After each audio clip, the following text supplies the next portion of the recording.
Hey guys, Dude Dreamer. I want to take the time to talk about something that the Archfiend did about 2 weeks ago. He did a video about TNA and how it's becoming a sinking ship due to their financial troubles. A lot of people may know that TNA has done a lot of budget cuts, including cutting the roster, doing less pay-per-views, and they were just doing on-the-road stuff, and now they had to cut back on that because it costs like a lot of money just to rent venues and crew equipment and stuff like that, and it's become really expensive, and they're losing a lot of money lately. So Archfiend believes that probably within the next year it might be done, you know what I mean? So, but anyway, that's not really what I want to talk about how their financial troubles. It's actually a question that he asked in his video, and he asked a very good question as to why the WWE is not going out of their way to snatch up TNA Originals. When I say TNA Originals, meaning like guys like AJ Styles, Samoa Joe, Christopher Daniels, guys who pretty much started in TNA, even though they were huge in the independent scene, but they actually started in TNA and made TNA for what it is today. Those guys, Originals and stuff like that.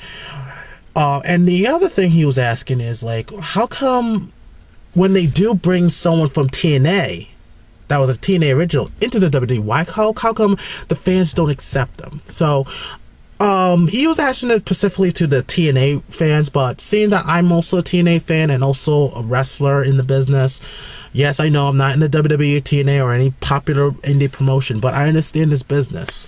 So I'm actually going to give him pretty much a business perspective as to why these wrestlers don't get over.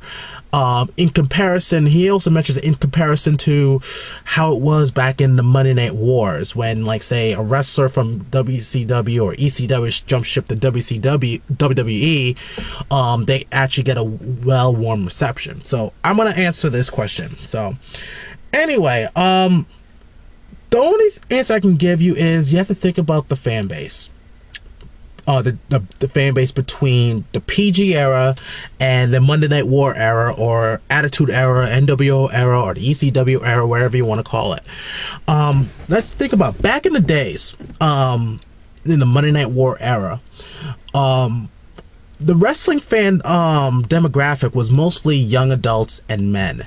If you remember remember when you look in the audience, you saw a lot of young adults. You rarely see any kids. Like, you see some kids, but not as much as it was back in the 80s in WWF and WCW. And with that, during those times, these were the fans that actually were a little bit smart about what wrestling is all about. They knew it's all pretend and stuff like that, but at the same time, they also knew that WWE or WWF at the time wasn't the end-all be-all wrestling promotion. So with that being said, they knew that there was a WCW. They knew there were a lot of indie promotions. They even knew there were ECW, thanks to WWE kind of give them a little exposure, because I never knew what ECW was until they invaded Raw at that time. But these fans knew who these guys were. And with these fans, they didn't just follow just one company. They follow all three companies. I mean, at the time, you had ECW, WCW, and the WWE being the three powerhouse feds in America. They were the three powerhouses, where ECW was sort of the minor leagues, and if you notice, like, WCW started to pick their talent, and then WWE started to pick their talent. But when they jumped ship, like when you say, like, for example, Chris Jericho jumped ship to WWE, he got a warm reception because those fans knew who he was. They followed him through WCW. And another good example, the Radicals, like he mentioned about the Radicals, Chris Benoit, Eddie Guerrero, Dean Malenko, and Perry Saturn, they got a warm reception too because these people, they knew who these guys were. These fans also followed WCW. They know all about him, and that's why they got the warm reception. And the same goes for the ECW wrestlers when they jump ship from ECW to the WWE, like the Dudley Boys, or Tommy Dreamer, or Spike Dudley, Rhino. They know who these guys were. So they were familiar of their reputation, they were familiar of their fame, and that's why they had a warm reception every time they jumped ship to one fed to the next. And there's also vice versa when you see a WWE wrestler jump ship to WCW, because those fans know who this guy was because they follow WWE. And same goes for when one of like ECW, like WCW or WWE jump ship to ECW, they get that warm reception because those fans are like really hardcore fans, and they also follow WWE and WCW. So it's more of that, you know, the familiarity of the wrestlers, because those types of fans didn't just follow just one fed. They either follow two or all three, depending on what type of fan you are. If you're a hardcore fan, there's a chance that they follow them in all three promotions, and some casual fans probably just follow just two, you know. So that answers that part. But now let's talk about the PG era. Now the PG era is mostly kids and casual fans, and these types of fans, you have to think about how it was back in the 80s when you were a kid. When you were a kid and watching wrestling, majority of the kids thought that WWF was the end-all be-all promotion until they watched TBS and noticed there was another fed out of nowhere. And with these fans today, these kids, I mean, for a good example, a kid who was a wrestling fan will come up to me and ask me, who's your favorite wrestler? Or like, who are your favorite wrestlers? And I tell them a good list. I said, well, Mick Foley's my all-time favorite wrestler. I also like Chris Benoit. I also like this guy named Samoa Joe, AJ Styles. And they're like, who's that? You know?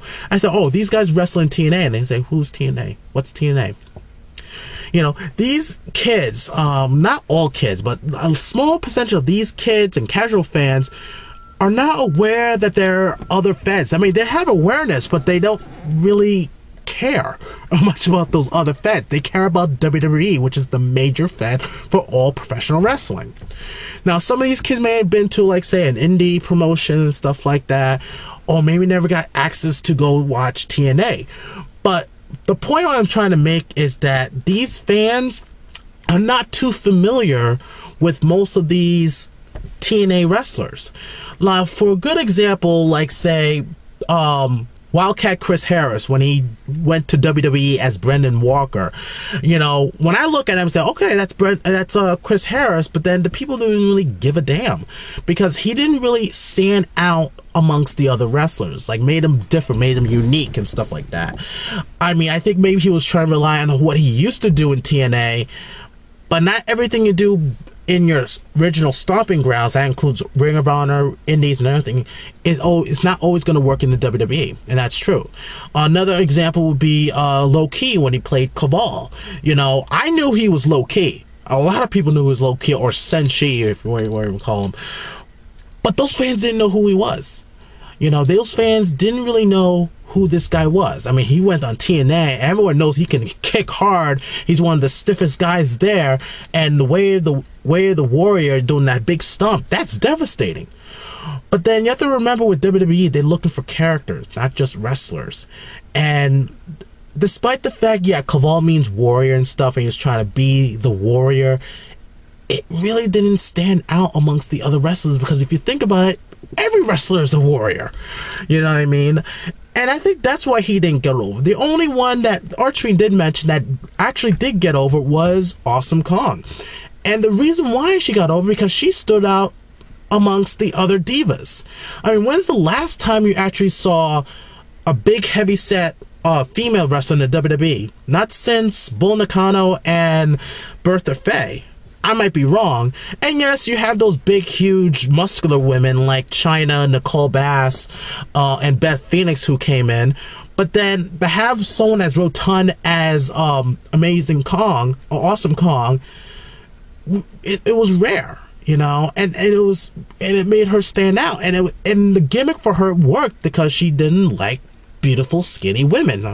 Like, she had that doll and popped the head off and started laughing.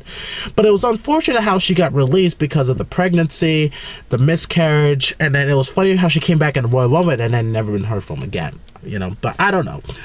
But yeah, but it was something that makes those wrestlers stand out. They need to stand out. Like, what they do in TNA or any other Fed is not always going to work in the WWE. Now, people could also argue about, well, what about Daniel Bryan or CM Punk, stuff like that. Well, CM Punk started off as just being himself, and it didn't really get him over until he started becoming the straight edge savior, and then started doing the pipe bomb gimmick. That is a character. And that's why he got over. That set him apart from the other wrestlers. The same as Daniel Bryan. When he first came in, yeah, people loved him because he was the underdog. But ever since he started becoming getting more of a look like he's actually a wrestler that makes him look different from the others, and also doing the yes chant, it worked. And being the underdog as well, it worked. And that's what made the connection. Now, with these wrestlers, like I mentioned about Brandon Walker and Caval, didn't really make that connection. And not even Scotty Goldman or Colt Cabana. Colt Cabana made that connection. He was funny, but he didn't make that connection with the fans. And that's what you need. And plus, if these fans knew who this guy was, then right away they get off. They know who Mick Foley was. And they step in the ring, oh, there's Mick Foley. Dusty Rhodes, oh, that's Dusty Rhodes. But then when it comes to guys from TNA, who are originally from TNA or from the Indies, it's not really going to work out because they hardly know these wrestlers. They're not familiar with them. They need to get to know them all over again, pretty much. They need to, like, say, well, impress me or something like that. You know, and another good example, when Daniel Bryan was coming in, and a lot of people were skeptic about Daniel Bryan because, oh, he was trained by Shawn Michaels, he actually sucks, kind of thing. Because these people didn't know, never followed his career. So I think that's pretty much what it is why these TNA Originals don't get over. It's because what they did in TNA is not always going to work in the WWE.